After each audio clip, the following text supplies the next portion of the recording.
Chemistry 3202 course overview review once again. Unit 2, Section 2, Lesson 5. This is on the STSE readings, acids around you. And once again, the STSE readings can be found at the department website, and it can also be found in the content link. Make sure you go have a look and have a read.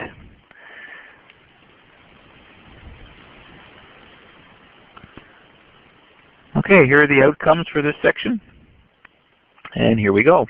Now the question comes up, have you ever been stung by a bee or a wasp or a hornet? And most people have, or a lot of people have. And the question would be, well, what's going on there? And the idea behind a bee or wasp sting is that the venom that a bee would inject in you as it stings you is acidic. So it would have properties H3O+. It would be acidic. And the wasp or hornet sting would have a venom that's basic. So the question would come up then, if you wanted to relieve the pain of the sting and prevent the swelling, what could you do to treat the wasp or bee sting? And the answer to that would be, okay, well, seeing that it's an acidic or basic venom, you could say if it's bee venom, then I could add some kind of household base that we would have lying around that could possibly neutralize the acidic bee sting. So something like milk, which is somewhat basic, baking soda or some kind of soap that we could put on it, some hand soap or some liquid soap detergent or something like that that would neutralize it. The problem, of course, is if you put acid on it, suppose it was a wasp or a hornet that stung you, in which case now you're trying to put a base on basic venom, and that wouldn't work. If you put soap on a wasp sting, it wouldn't do anything for you. So the question would come up then, well, if we can't identify what it is, because most times people get stung and they don't realize that they've been stung until after, so they don't know what stung them. And the answer to that would be, well, why not use something that could be both acidic and basic? And this is coming back to that terminology we've been looking at, which is the amphoteric substance. So if we could put something on that sting, regardless of whether it was a bee or a hornet, that would neutralize both an acid and a base, then we're in business. And the answer is, yeah, absolutely, we have something in our house that we can put on. It's baking soda. And if we look at baking soda, which contains sodium bicarbonate, we can look at this and we can say, hey, if we have some acidic bee sting and we put some bicarbonate on this from sodium bicarbonate, what's going to happen is the sodium bicarbonate is going to act as, or the bicarbonate is going to act as a base, and it's going to neutralize the acid. And the equilibrium is going to push forward to produce hydrogen carbonate and water. The hydrogen carbonate, of course, at standard pressure would automatically spontaneously break down to produce carbon dioxide gas and water. So it would start to bubble and fizz as you put this on your bee sting. So it would look like it would be working. The other solution here, suppose it was a hornet or wasp sting. Well, there's the basic wasp sting, and if you put your sodium bicarbonate on it, of course, now this would act as an acid, and it would neutralize this base, and of course, then you get some carbonate ion and some water. So, good solution here, household remedy for any type of bee or wasp or hornet sting. There we go. Okay, here's another example of acids around us. The same plant, can produce flowers of two different colors. And this is basically dependent on the pH that the soil the plant is growing in. So for instance, hydrangeas are sensitive to soil pH. In one environment, in a pH above 6, so more basic than 6, so pH 6, 6.57, 7.2, like that, they're going to be blue in color. And if the soil gets more acidic than pH 6, the flowers become pink. So it's pretty neat. Exact same plant. The only difference is the soil it's growing in. In this case, the soil is more basic. And in this case over here, the soil is more acidic. Now what could we add to our soil to get pink hydrangeas? Well, we could lime it down. We could add a base. So we could add lime to our soil to make the soil a little more basic, and the flowers would end up being pink. And if we wanted blue hydrangeas, then we could add things that are high in acidic properties. So sulfur is one thing they add to soil to make it more acidic. Things like compost, coffee grounds. Sometimes people put fish offal, like fish guts and whatnot, on in their soil garden to make it produces a lot of good quality fertilizer for the soil. So those things would make the soil acidic. There we go. Now the idea behind this, we're going to learn in another lesson, is that there's chemicals in these flowers called indicators, and they would have a specific color depending on the pH of the environment that they're put in. So that's what's happening here. When the environment is basic, the chemicals in the flower would turn pink, and when the environment is acidic, the indicator chemicals would turn blue. So that's what's going on there. All right, so pretty neat. The next thing we're looking at is buffers, and buffers are around us all the time. And a buffer, a good way to remember or think about what a buffer might be, is a buffer is going to be pH protection. There's lots of instances where we want to protect the pH so that the pH doesn't change, no matter if we add an acid or a base to that. So think about your little goldfish floating around in his little fish tank there. He wants to be protected. We don't want the pH to drop too quickly. Otherwise, the environment is going to get too acidic and he wouldn't survive very well. A lot of stuff in the food industry, all right, things like yogurt and other types of materials that you would want to maintain at a specific pH.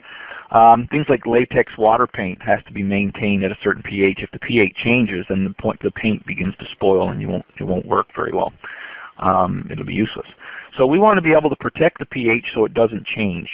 And what happens here is it protects the pH if a strong acid or strong base is added to it. So in the case of a food substance, if bacteria or whatnot get in food and start to feed off the protein and whatnot, say in milk or whatever, it starts producing acidic byproducts. And the acidic byproducts is what causes the milk to spoil. So we would want to protect that from happening. So what we would need here is, if we're going to protect a solution from dropping in pH, so if we're going to add acid to a solution but we don't want it to drop in pH, we want something in that solution that's basic, that's going to neutralize the added acid. At the same time, the same substance, if we add some base to it, we want something in that solution that's going to be able to neutralize any base that we put into it. So we're going to have something that's acidic. All right, so you might be thinking now, how can we have something that's both acidic and basic in the solution at the same time? Well, you could go the route of the amphoteric thing, but what we're going to do here is we're going to use a combination of two different species. And the combination that we're going to use, remember those conjugate acids, conjugate bases? We said they worked together. All right, there was a pair of compounds that we'd match them up and say the carbonate would go with the bicarbonate because they work together. The carbons in the carbonate would work together. So these guys would be conjugates of one another. So that's what we're going to mix together in this case. So our buffer is a mixture of a pair of compounds that can work together. So what we mean by that is if we have something that's an acid, we need to mix it with its conjugate base. And that would give us an acidic buffer. If we wanted a basic buffer, something above pH 7, we'd have to use a base and its buddy would be a conjugate acid. So let me give you a couple of examples of situations where you would use this.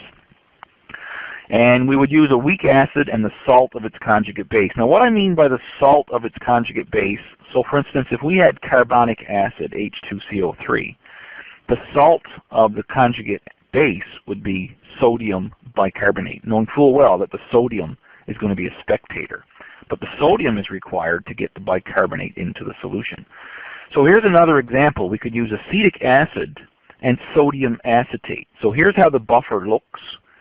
Okay, so we're going to use the acetic acid, which is right here, and we're going to mix it 50-50, so equal amounts of acetic acid and sodium acetate. Now you know I don't have the sodium in this equation because sodium is going to act as a spectator. It's the acetate ion that I'm looking for. So I'd have an equal mixture of these guys, and we're looking at this and saying, well, how is that going to protect the how is this going to protect the solution from changing pH? Well, we have to go back to Le Chatelier's principle and say, hey, what's going to go on here? So this system is in a state of balance here now. If all of a sudden I put in extra H3O plus here, so we put in a few drops of acid, the Letelier's system kicks in and says, hey, there's too much acid in this container. We need to shift to get rid of it. So what we do is we shift in that direction. And by doing so, we get rid of the excess H3O plus. In other words, we've neutralized the excess acid that was added. We protected it from changing. And the pH stays about the same because we're getting rid of that excess acid. On the other side of this, if we add some base to this solution, so we add some sodium hydroxide or something like that, a few drops, what's going to happen is the hydroxide is going to react with the H3O plus to produce water. It's going to neutralize that. In other words, what we've done is we've reduced the amount of H3O plus. Le Chatelier's principle kicks in again and says, hold on now, this is out of balance. We want that H3O plus to be in a constant state. We don't want it to change. We've just got rid of it. Something was added here that reduced the amount of H3O plus. We want to make some more. So the equilibrium would shift forward, thereby producing more H3O plus, thereby stabilizing the pH, keeping the hydronium concentration at a stable level. So that's how the buffer is working. The acid would neutralize the addition of any base.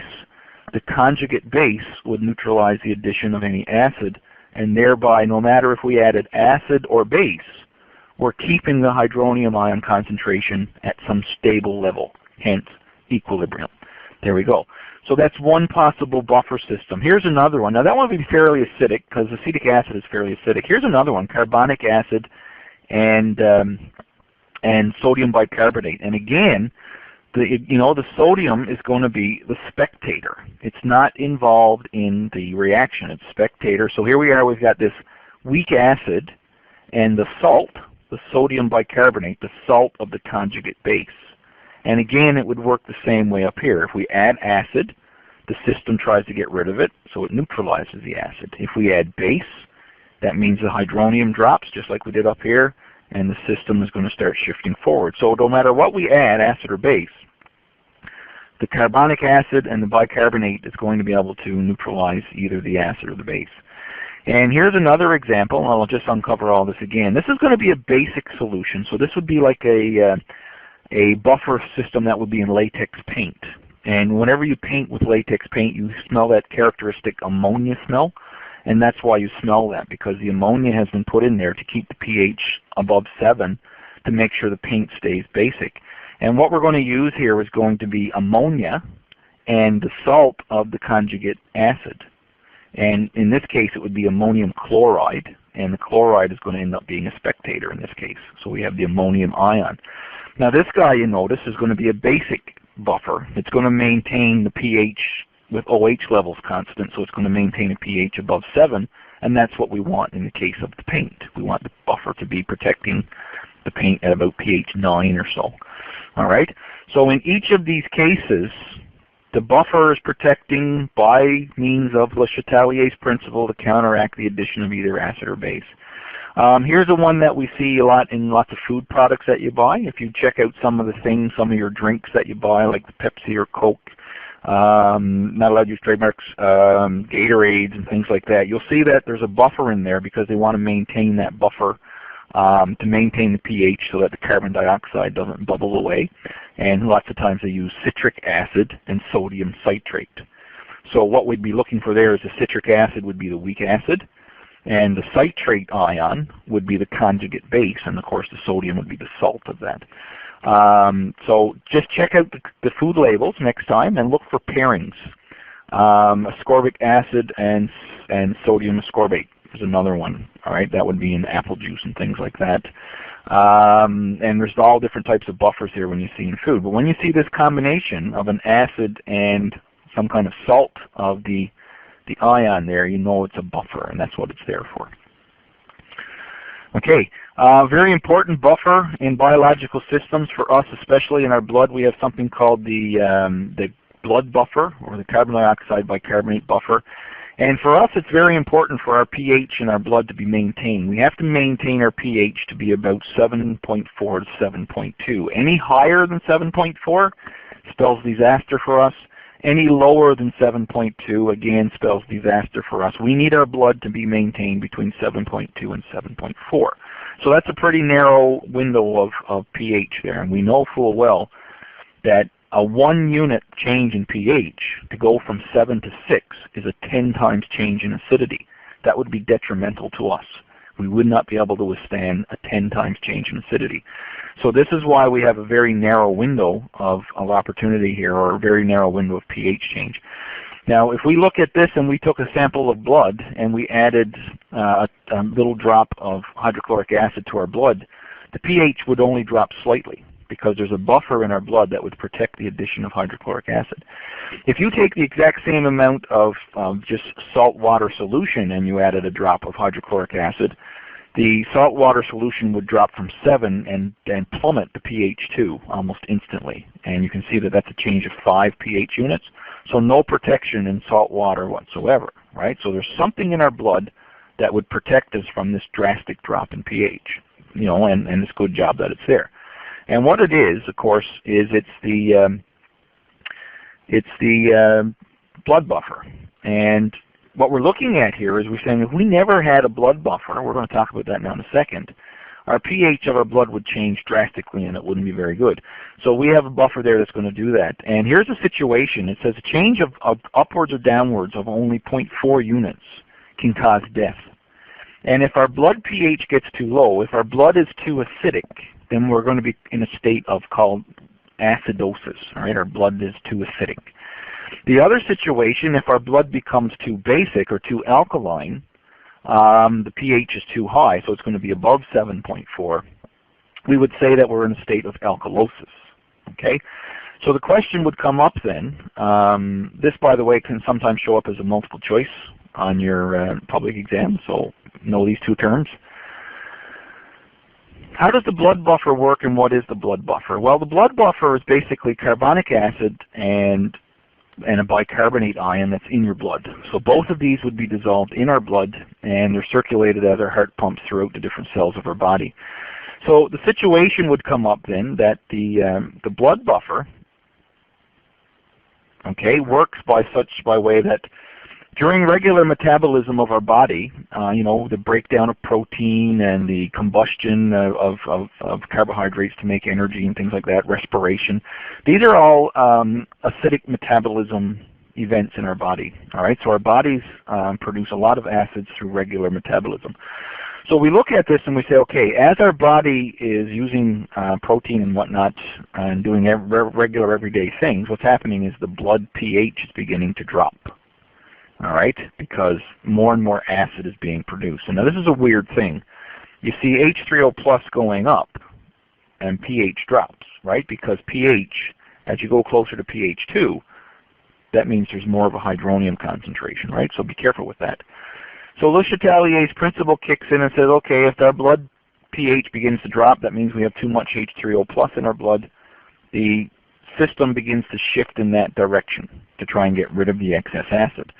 So what's going to happen here now is as we keep exercising and walking and running and doing everyday regular things, more and more acid is being produced, which means this equilibrium is being pushed more and more and more in this direction. So we say, well, at some point, isn't it going to back up? Aren't these reactants here going to get to a level where all of a sudden they're going to start pushing back? And the answer to that would be absolutely if it was a closed system. But the bicarbonate buffer system is not a closed system. As we breathe and circulate this blood to our lungs, what happens is we've now sent the blood to an open system where, remember we said before, H2CO3, under atmospheric conditions, under normal atmospheric conditions and pressure, when we breathe in and out, this spontaneously breaks down to carbon dioxide and water vapor. All right, so as we breathe out, this stuff is being removed. And that's another reason why Le Chatelier's principle would start pulling this reaction in this direction. Because as this stuff is getting larger, it's pushing it over this way. But as we breathe, more and more of this is removed. So it's going to pull the reaction over this way even further. So it's a really good system for keeping the pH of our blood at a normal level, right? So nothing ever backs up. Now, what could be some situations that could throw this blood buffer out of whack? All right, because we can start doing things here now to throw this out of whack. So the first thing we could do is say, well, what happens if we hyperventilate? What happens if we start breathing too fast? Well, if we start breathing too fast, what's happening is we're going to lower the H2CO3 levels too much, and it's going to pull this reaction way, way over to this side, which means now the H3O plus is going to drop. Our blood is going to get too basic, right? Because the H3O plus is beginning to disappear, the pH begins to rise. And that happens, we're going to suffer from alkalosis. Depending on how much you hyperventilate, That's going to determine how much of this you're going to do. In actual fact, if you hyperventilate too much, it's the level of bicarbonate in your blood, of course, that triggers breathing and whatnot. And what happens is you'll stop breathing. All right, you'll pass out and you'll stop breathing, and that's a built-in mechanism, I guess. All right. What happens the other way? So that's if we hyperventilate and we breathe too fast and too deeply and too quickly. The other situation here is, well, what happens if someone gets knocked out and they stop breathing altogether? They're knocked unconscious and they stop breathing. Okay, well, that's a very serious situation too, because if someone stops breathing, that means you can't get the H2CO3 out of your system. Okay, and as more and more acid, as the cells of your body are still functioning, what's happening is the H2CO3 is beginning to go up, and that's going to cause this equilibrium to push backwards, which means now the H3O plus is going to start rising, your blood is going to get real acidic, and that's going to be a serious effect. What you need to do is get some air into the lungs, CPR, get the blood circulating, try and get the you know, as long as you're getting air into the lungs through CPR, that you're trying to remove the carbonic acid. There we go. So that's the blood buffer. Okay, and that's how it's going to work. And again, its purpose is to control and balance out the H3O plus concentration. Okay, here's another example. I'm going to do this one real quick. This is no pain, no gain. When people exercise, what's happening there when your muscles begin to cramp up and you start to get stitches in your side and whatnot. And we'll say that when you stop breathing or you're not breathing sufficiently, what happens is you go into an anaerobic mode and your muscles begin producing what's called lactic acid. So how could we prevent or reduce the effects of lactic acid? And the answer to that is immediately we should start breathing more. And here's how it's going to work. Here's the lactic acid reaction, in which case the lactic acid, as it builds up, obviously is going to ionize the water to produce this lactate, which is going to be dissolved in water. And it's the lactic acid, as it builds up, that starts to cause the pain because it begins to crystallize. So the question would be, well, how can we get this lactic acid to break down? In other words, how do we get this to go in that direction? And the answer to that is start breathing, right? Because as you start breathing, you're going to pull this reaction this way, because as you start breathing, you're pulling the reaction to get rid of the H3O plus, and this is one of the sources of H3O plus. So we're getting the reaction to go this way, which means we're going to keep the lactic acid dissolved, so it won't get a chance to crystallize and hurt your muscles. There we go. All right. Here's another example, antacids. These are some of the things that we see around us all the time. And of course, in your stomach has strong acid, hydrochloric acid in your stomach for softening up fiber, for killing bacteria, for initiating pepsin for the digestion of protein. All right, so HCl in your stomach is very important. But sometimes, under certain conditions, people want to get that neutralized. They have heartburn and whatnot, or they might have ulcers or something in their stomach, and they want to try and neutralize that acid. So there's many different antacids on the market, but they all work the same way. They're all bases that try to neutralize the hydrochloric acid in your stomach. And here are some examples. And the first one we can look at is calcium carbonate. And again, I'm going to do this real quickly. So calcium carbonate is a base, and it's going to react with hydrochloric acid to produce calcium chloride and carbonic acid. Now, here's some issues with calcium carbonate. Calcium carbonate is like chalk. It's insoluble in water. It doesn't want to dissolve. The only time this is going to dissolve is when hydrochloric acid starts reacting with it. So for that reason, they would market this stuff as being slow-acting and long-lasting, because it doesn't disappear all of a sudden. It stays. As long as the hydrochloric acid is present, it works. As soon as we neutralize all the hydrochloric acid, any of this stuff that's not used up, of course, is going to be available as soon as more hydrochloric acid is produced. So there you go, slow-acting, long-lasting. If you look at the mole ratio here, it's a 2-to-1 ratio, so they would market this as saying works twice as good as the competitors, right? Because it's neutralizing twice as much from a mole ratio perspective. There we go. So it's twice as good as the competitors. Calcium chloride, they're marketing this as saying, well, this is aqueous solution, so it's going to be a source of calcium ions. So that's good for our bones and muscles and teeth and whatnot. But the problem with calcium is that if we take too much of it, it ends up causing constipation, just like cheese, right? And that will be bad for us, depending on how much and how often you take this. And the other thing here, remember, carbonic acid, we said, at normal atmospheric pressures and whatnot, it automatically breaks down to produce water and carbon dioxide. That's no good because that's going to give us gas. We're going to get belching and flatulence, and that's not good. I called it fluffing here, but you get the idea. All right. Here's another example, and this guy is like magnesium hydroxide, Malax, Mylanta, and some things like that. These guys too are insoluble, so they would advertise this as long-lasting. Also 2-to-1 ratio, so it's more effective than bicarbonate. The problem with this is the magnesium in this is considered to be somewhat of a laxative, and if you consume too much of it, it could cause diarrhea if you consume too much too often. So that's one thing to be looking at. And the thing about this, there's no carbonic acid, so hey, no gas. That's a good thing. All right. So if you have a big business meeting, then you may want to take magnesium hydroxide and not calcium carbonate. Finally, we're looking at this one here. This is the sodium bicarbonate. Everyone has this in their house. Take a teaspoon of this, mix it up with water, and you got yourself a real quick antacid remedy.